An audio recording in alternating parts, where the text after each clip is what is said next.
Las Vegas has released its way too early championship odds for 2026. BYU is below Utah, and you'll be shocked to see where Texas Tech lands. This is a Locked On Big 12, Locked On Baylor crossover.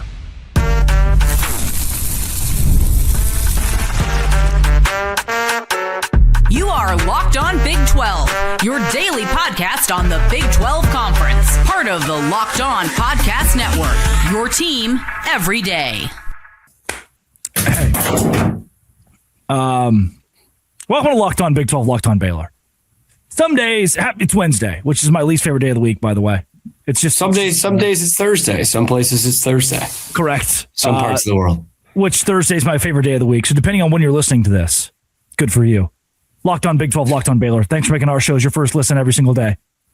Let's just do it. Let's just do the thing here. We don't give you enough transparency sometimes. I'm going to tell you about BYU and Utah, Texas Tech, Baylor, and where they sit, right, for Las Vegas is way too early. But Cam's microphone broke, so he's having a bad day. He's having a frustrating day. I'm having a meltdown, bro. Parents would call this a tantrum. Yeah. This is why I'm not procreating.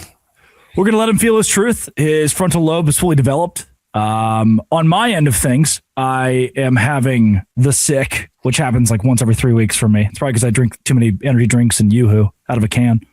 And just got an update. I did not, for the Savannah Bananas, which I work for, submit my ramp per diems.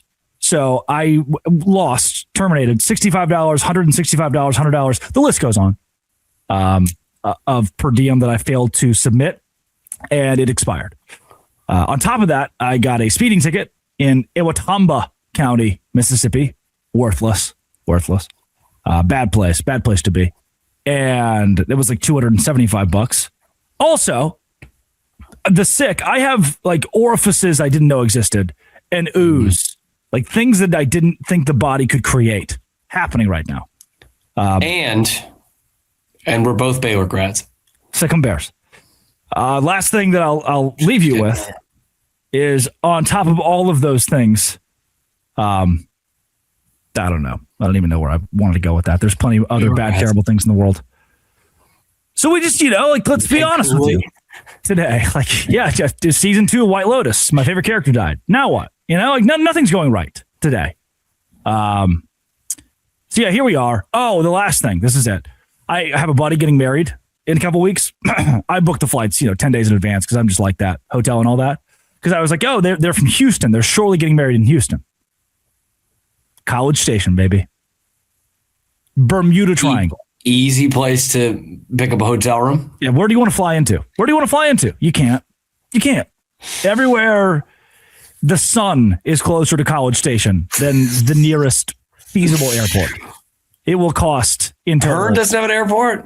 Close to $2,000 in when all is said and done, rental car to flights and everything. So hey, that per diem repayment would have been good. Welcome to Locked On Big 12, Locked On Baylor. That's what we have for you today. That's what we're coming to you transparently today. We're coming to you transparently today. We'll take shots from the front, from the back, but we're going to show up. We're going to give it our all. If you hit subscribe, we could keep our jobs. We don't do enough storytelling, and And by the way, please, can we keep our jobs, man? After what you just heard, after what you just heard from both of us, I'm really angry. I'm an adult who is so angry right now that his microphone doesn't work. I'm gonna call help us out, man, and ask for a personal loan, and they'll say for what? I'm like, I don't know what to tell you. I can't. I need a rental car and a flight, and I'm going to a wedding, and I don't know. And the per diem didn't come through. They're just going to terminate my entire account from the bank. We can't do this anymore. We can't have this guy. So, thoughts and prayers. T's and P's. That's the first time in probably my 4 years, the Locked On Podcast Network, that I opened a show with just saying, hey, I'm kind of sad right now, and here's the stuff going on. Also, happy belated MLK Day. I don't even wish you guys happy MLK Day.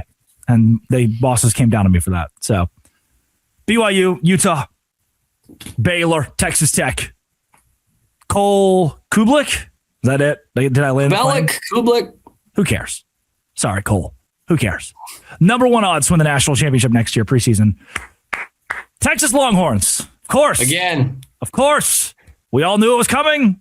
We all, what is the, Texas? Of course. Number 1. Number 2, Ohio State. Not to see Indiana have arguably the best college football season of all time. Mow through everybody, contending with 2019. They're in the same conversation as 2019 LSU. But nope, Texas, Ohio State, then Indiana, then Notre Dame. Cam, they don't have like a remaining player at Notre Dame. They didn't even use the transfer portal. Their head coach was flirting with the NFL way too much this offseason to even operate as the head coach of Notre Dame. But what I really wanted to get to, LSU is above Texas Tech. Yep. Notre Dame above Texas Tech. Texas above Texas Tech. And then things get even crazier when you realize Michigan, USC plays Ohio State, Indiana, Oregon, and Penn State next year.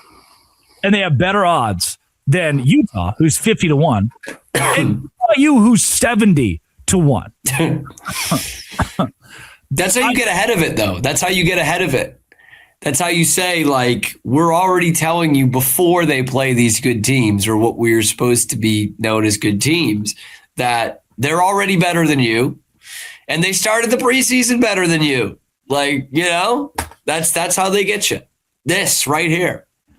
Vegas odds and then preseason rankings. How Utah lost, and JT Wister still is throwing fits every day on Locked On Utes because of what they lost. Their head coach, for one, their offensive coordinator, for 2, and probably 5 or 6 legitimate contributors, like Big 12 championship caliber, all Big 12 caliber players that are transferring to Michigan or elsewhere.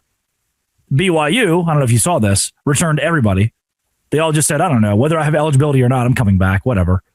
Like top to bottom, including their freshman quarterback, who's the best freshman quarterback in the country, but didn't win freshman of the year, despite having like 1,000 more yards and 10 more touchdowns than the kid from California, whose name I don't care to pronounce. That's where we sit. BYU's 20-1 odds behind Utah. I don't know if that's how odds work. Arizona keep going. Arizona oh, State. Yeah. Virginia Tech, Vanderbilt. Here they come. That good old Baylor line. Pretty awesome. You think I'm mad right now? Wait till this moment in the podcast right now when Parker Ainsworth sees it. Yeah. Houston the same as Baylor? Really? Houston and Arizona. And Kansas State. Good point with Arizona. I mean, those are 2 teams that won 10 games, right? Houston and Arizona. Yeah. Baylor won half of that and don't have a 5-star quarterback recruit. Pretty awesome. I mean, okay. All right.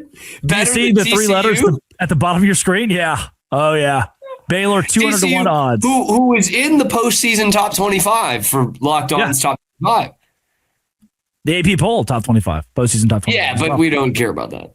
Those guys are schmucks anyway. We trust poll. Spencer McLaughlin for sure over the AP folks. Vegas is doing it crazy again. It was the same way last year. They had Utah coming off of 5-7 ahead of BYU. How did it work out? It didn't. Coming up, how's it working out in the transfer portal for one of the biggest names in all? Another one. I did not submit my St. Paul per diem. $150 down the drain. Ugh. Had a blast there, though. St. Paul's a fun place. Good fun spot. place.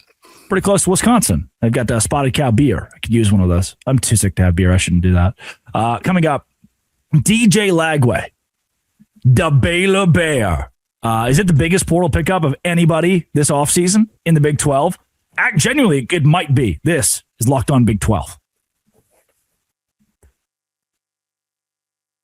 Mamacita, ¿Dónde está Santa Claus? Today's show is brought to you by FanDuel. FanDuel is exactly where I go when I'm trying to bet on the NFL in the postseason. Today's show is also brought to you by TurboTax. But first, I'll tell you about FanDuel. FanDuel is it, dog. It's the guy. It's the dude. It's the G. It's the real OG when it comes to the NFC and AFC championship games. I will go bet the New England Patriots -4.5, -5. Cam was at the game last week.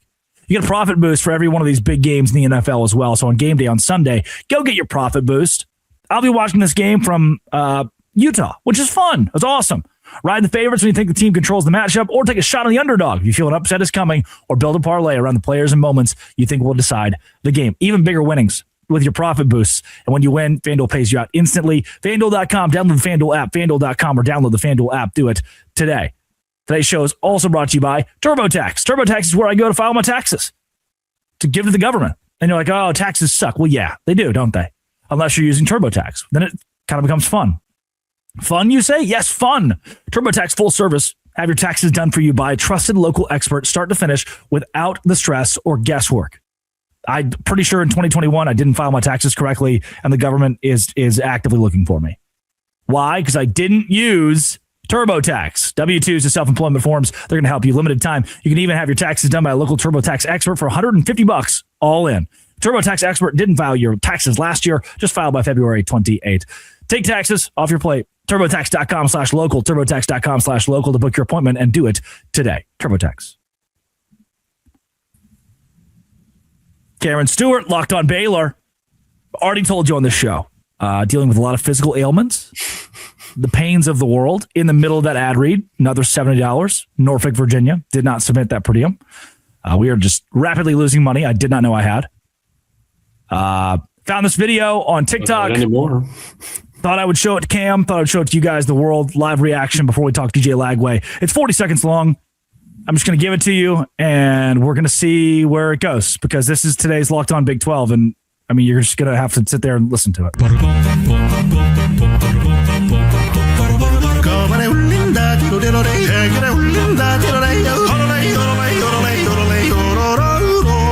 검은 그림자 내 안에 깨어나 보는 눈에 불꽃이 튄다 그녀 곁에서 모두 다 물러나 이제 조금씩 새로워진다 버르버르버르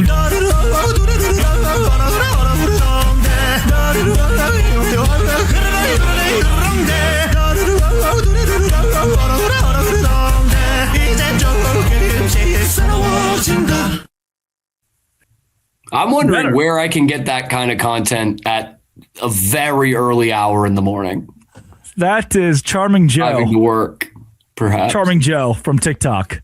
40 seconds of a man of Asian descent who is yodeling. And I saw it and I thought, I need to do that. In the middle of that video, by the way, another per diem notification. So we're steadily, the stock is declining and I can't cancel the stock. I can't sell. I'm stuck. Melissa scored again. So that's how the Anna Coyote. Very inside joke. Yeah, the Anna Coyote scored again. Would have been better. You should have gone Anna right there. Two women's names, both referring to high school football teams. We asked. Those are the teams' names, by the way. Yeah. We asked Reggie. He's the Bananas motivational coach, Savannah Bananas motivational coach, and Reggie's been with the organization for decades now, since before they were the Bananas, and. Reggie is lifeblood of the program, right? No doubt. He's that guy that brings the energy every day to the clubhouse. And we asked Reggie, hey, Reg, name a woman. And he said, oof. We'll get back to you. Oof. He gave it a while and he said, Marissa. Yep. Yeah. Yeah, that was the task, and you did it. I can't. Reginald Horton, man. Reginald H. Horton, you've done it. Marissa. Yep. And you know what? He got his per diem in. He did. You didn't. St. Louis, $165. By the way, real-time reaction. Carlos Beltran, Andrew Jones, and Jeff Kent, Hall of Famers.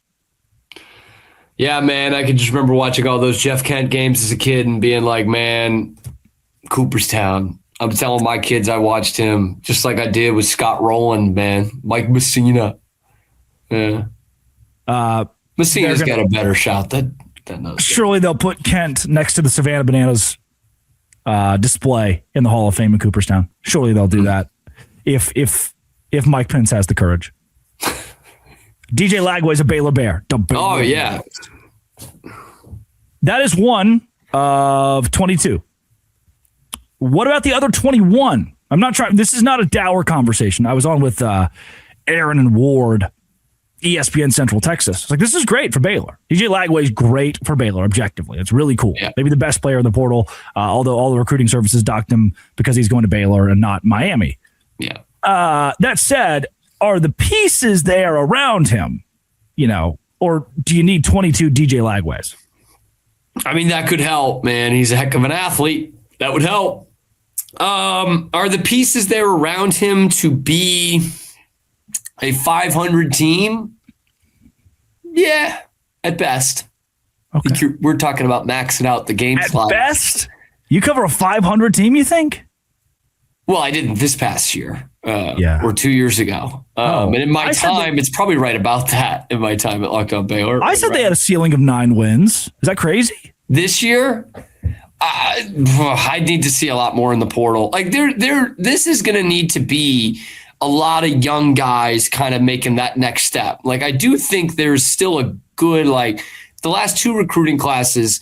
Well, this one kind of fell apart at the end, but the 25 recruiting class was a good one, man. And there's still a lot of those pieces there, especially skill position guys. And I think DJ Lagway absolutely elevates the floor. I was thinking they were a 2 or 3 win team a couple weeks ago. Like I was, and because we know how much Dave Aranda doesn't play young guys and doesn't rep a lot of young guys in practice. They don't get a ton of reps. And so kind of like what we saw in 23, a lot of guys were thrown into the fire and it didn't go well. They got burned and they went 3-9. And I was thinking they were headed towards that again. And I think DJ Lagway absolutely changes the floor for this team. And there's a lot of people that don't agree, but I really think he takes you up a notch. That is the best case scenario to get a top 5 quarterback in the portal to come to you after you won 5 games and bringing guys along with him. Tony Livingston comes in, helps your tight end room right away. That's a guy who's playing with DJ at Florida. Hardly Gilmore you see on there, and Draylon Miller, another receiver. I've argued a couple of times, I think those guys are coming because DJ Lagway is going to be the quarterback. You've added some immediate starters on defense. I actually like what they're doing on defense more than what they've done on offense so far, especially at the skill positions. So that all starts with DJ Lagway. I mean, if you don't have the quarterback, you don't have much of anything. And DJ is a quarterback. That's for sure. I know he's had a down year in 25 with the interceptions. I think he comes in with a dynamite quarterback coach, and his deep ball numbers are actually really dang good. And I think you're going to see a lot of that at Baylor next year. There he is, DJ Lagway. Hi, man. That's your portal class. That's where it starts and ends, man. Is this the RIP? Is this the number 1 pickup in the Big 12 in the transfer portal? Like Brendan Sorsby going to Texas Tech, obviously huge. TCU got the Harvard kid. There have been multiple quarterback pickups actually out of the Big 12 that are very impressive. Do you put this number 1? Like, it's kind of hard to put it 1 based on 24/7 wouldn't. Does Cameron Stewart? It might be the most impactful. Can I say that? Yeah, that's good. Sorsby's a better quarterback, and he's going to the best team in the conference. Yeah. But in terms of impact, in terms of raising a floor of a team, there isn't one that's happened in the portal for the Big 12. You could argue Mestamaker, but also they have a billion pieces next to him. Yeah, that's a good point. I think of all the guys coming from UNT raising the floor, and Eric Morris raising the floor. That's another portion. It's not like you've brought in a dynamite coach that is going to kind of get things going and get a lot of confidence around your program. So in terms of a one-man band, I think DJ Lagway is probably the most impactful transfer. And it is something that kind of scares me a little bit. Like, here he is, he's 20, and he's already kind of done the dog and pony show of being the guy that a coach stakes his claim to. Being a guy that keeps his coach in a job. And it happened for half a season. I mean, they were probably ready to get rid of Billy Napier after 23. And then he got Lagway. And he probably stayed on at the beginning of 25 because of Lagway. And I just, I feel for DJ in that sense of do you want that kind of pressure again? And that's what he's kind of walking into here. So, yeah, I think he's the most impactful. Yeah, I don't know if playing for Dave Aranda or Billy Napier is worse. Neither one seems fun. No. And he's on borrowed time. Yeah. Yeah. Nice guy. Seems like he laid down on the floor that one time, which was cool. Like, if we're starting with Jeff Kent, like, at what point do we put A-Rod and Bonds in, you know? Yeah, you probably. Beltran? I get Beltran. I think Beltran is a Hall of Famer. Maybe he's a 21st century Hall of Famer. Andrew Jones? Andrew Jones legit played himself out of the Hall of Fame. And I think in a lot of different eras, he would not have gotten in. His last couple of years brought down his overall numbers a dramatic amount for a guy who played that long. It's kind of whatever. Up next, Miami to the Big 12. He had a damn good peak. Is heating up. And there's a reason why, a very specific reason. Locked on Big 12, locked on Baylor.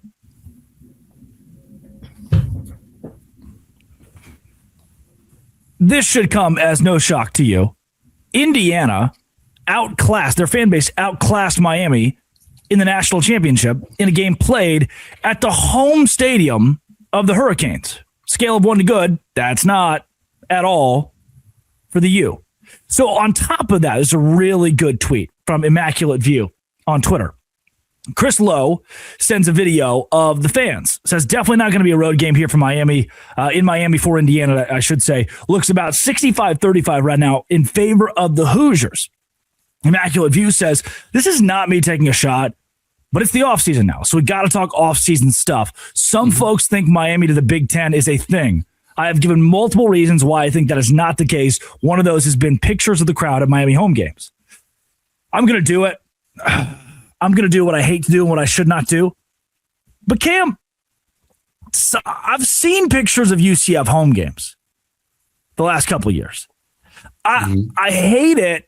I've seen pictures of Houston home games, probably a better example, double-digit win team, and their fan base just in look, they're behind the 8 ball because the Astros, the Rockets, the Texans, the Houston Symphony Orchestra, people want to go see those over a Houston football game. And I can't help you with that. It's just the way it is. Those fans haven't shown up the last couple of years. They got a worse bowl game because of that, but ended up getting to beat LSU. Miami, they are the Houston of the ACC. They can win as many games as they want and then play in the national championship in their own backyard, their home stadium, 45 minutes from campus, and be outnumbered 65-35 by Indiana coming from Bloomington to Miami. It's another example of how Miami is not ready for the big leagues. And I'm going to say it. The Big 12 is not the Big 10. The Big 12 is not the SEC. Miami is not ready for those two conferences. They don't want Miami. And when this whole thing falls apart in a couple of years, the U has a landing spot in the Big 12 and nowhere else. It's a good point. And especially like the SEC, we talk about this so much, the regionality and trying to get, trying to get new hubs, so to speak. SEC doesn't need Florida. They've got Florida. Like they don't need it. Big Ten doesn't really need it, but all these conferences are greedy. I think it would make a ton of sense in the Big 12. Like think about By it the way, this simplistically. Go ahead. We have Florida, but do we really have Florida? No. Yeah. I mean, we have it in terms of a recruiting base, which is really important. Like you do, yes. Or Central Florida and Orlando, like it's great. Not quite as great as Miami in terms of developing football talent, baseball for sure. But you look at it simplistically. Miami sees the Big 12 as a conference they can win, even though they can't win the ACC. But like they should be good enough to win the ACC, right? And it's more stable than the ACC is. Like in its simplest terms, that's how Miami should be looking at it. And there's some fan bases, unfortunately, in this conference that don't show out for their fans or for their teams enough. Not that I would know. I did forget to include Baylor in that category, which, to be fair, Duke football, it's in the squad intro. Remembering back to the Baylor-Arizona game in Tucson, and the shirts off section, like that was not a packed game. And Arizona was a really good football team. They blew that game out. Half the Big 12 fan bases aren't going to sell out unless their team is a national championship contender. Now, the same goes for Fayetteville, Arkansas, for Starkville, Mississippi, We've seen it in the Matt Luke years at Oxford, Mississippi, Vanderbilt for sure. Like, it's not just the Big 12. There are leagues and schools that do not show up. But if your brand is Miami and you're claiming, oh, we're the U, we have Michael Irvin, who made his presence known, who, was very active off the field for Miami this week. You've got that. You have the prowess. Jeremy Shockey, Larry Coker. We just name game Coker. Here. Yeah. Yep. Greg Olson. Ray Lewis, innocent. Third leg. Innocent. Yep. Dude, how about you see that video? I can't remember what player it was being consoled by Ed Reed after the game. So Ed Reed, obviously incredible player, really, really smart football player, like could be a head coach kind of smart. I've watched him like break down film. It's actually really cool.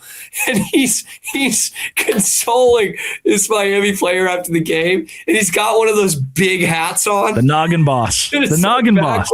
I'm like, could you imagine like the worst loss of your life? Like, your microphone breaking, losing the national championship game, those kinds of losses.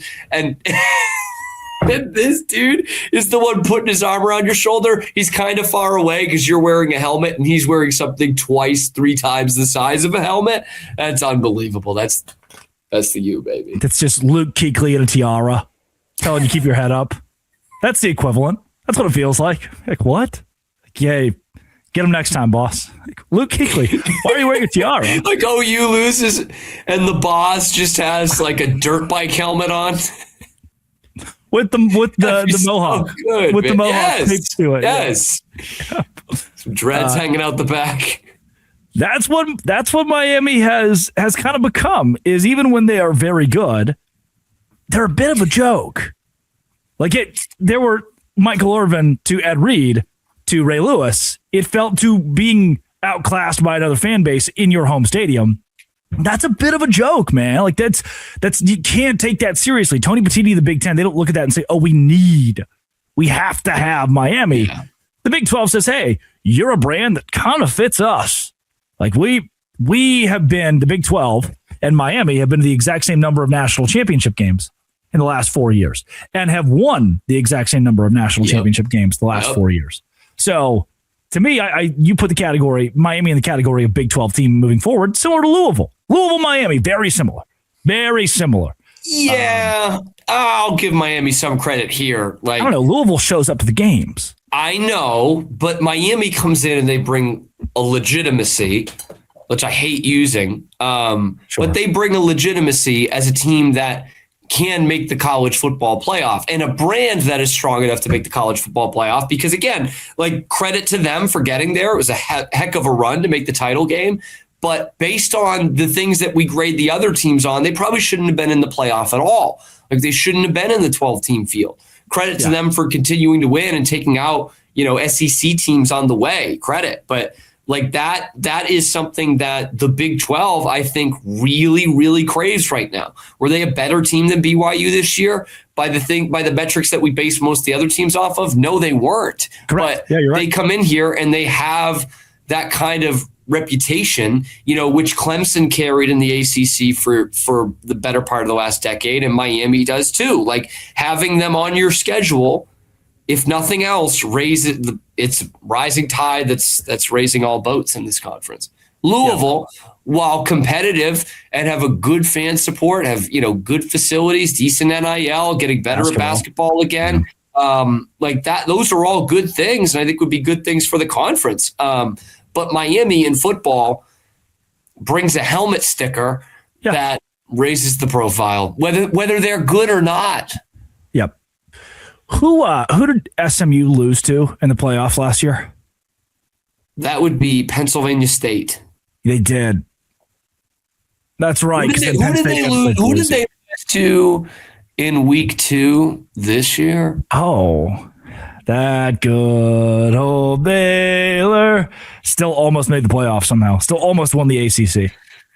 Baylor was a couple of bounces away from a transitive property national championship if the Canes pull that off. Yep. What are you going to do? Yep. Couple bounces away. It's Cameron Stewart, Locked On Baylor, at Real Cam Stewart. This has been and always will be Locked On. Thanks for making send me a new microphone. Your first listen every single day. Dose Grande.